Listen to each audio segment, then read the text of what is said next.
करके बड़े आनंद में उत्सव मना रहे थे। तो देखा भगवान ने कि इनको अहम हो गया है कि मैं बलवान हूँ और मैंने दैत्यों पर विजय प्राप्त की। तो सभा के सामने भगवान एक यक्ष रूप में प्रकट हुए।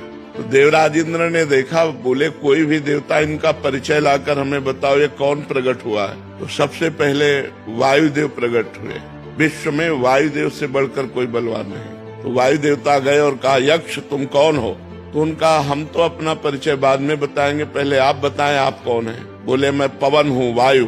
क्या है आप में क्षमता? तो उनका क्षमता ऐसी कि मैं पूरे त्रिभुवन को तिनके के समान उड़ा सकता हूँ। तो एक तिनका प्रकट किया और कहा उड़ा के दिखाओ। अब वायु देवता से तिनका उड़ाने की बात, वो तो ब्रह्मांड उड़ा दे, लेकिन तिनका नहीं उड़ा। कहा पूरी ताकत लगाओ। वायु देवता पूरी ताकत लगा के हार गए, तिनका ऐसे से ऐसे नहीं कर पाए। आए और बैठ गए। देवराज इंद्र ने कहा कौन है? बोले असमर्थ रहा उनका परिचय प्राप्त करने में। दूसरा देवता अग्निदेव प्रकट, उनके पास गए। उनका आप कौन है? अग्नि। बोले आपकी सामर्थ? बोले त्रिभुवन को उपले की तरह जलाकर भस्म कर सकता हूँ। तो उसी तिनके को कहा तुम भस्म करके दिखाओ।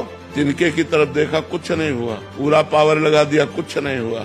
अग्नि देवता वापस जाकर बैठ गए और कहा मैं असमर्थ रहा। तब स्वयं देवराज इंद्र उठे, जे ही गए सो यक्ष अंतर ध्यान हो गए। यक्ष की जगह पर दुर्गा देवी प्रकट हुई और उनका देवराज इंद्र तू इतना घमंडी है कि तू भगवान से बात करने का भी अधिकारी नहीं है। इसलिए भगवान अंतर ध्यान हो गए।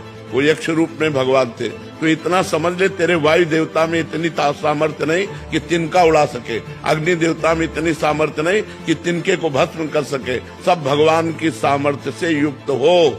घमंड मत करो, भगवान ही तुम्हारे अंदर अपनी सामर्थ्य प्रकट करते हैं, तब तुम अपना कार्य कर सकते हो।